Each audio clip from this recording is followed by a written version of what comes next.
जितने भी यहाँ हमारे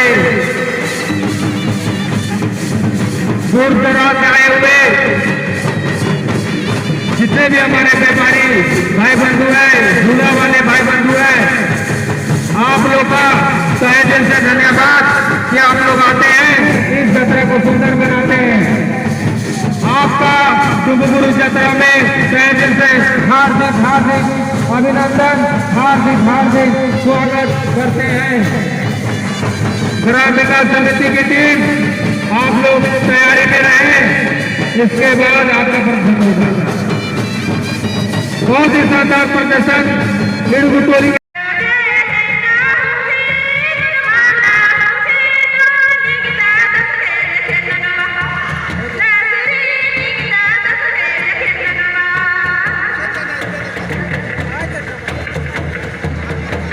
हमारे बीच हमारे भाई सूरज तिर्की जी भी आए हैं, उनका भी हम लोग स्वागत करते हैं।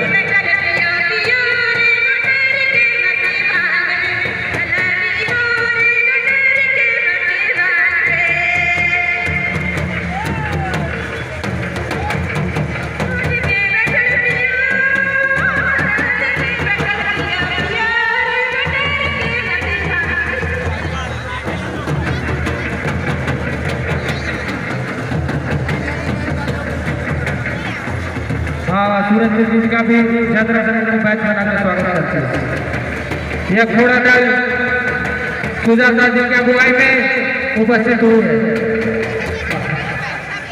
और उनसे आग्रह करेंगे कि आप लोग भी और यात्रा का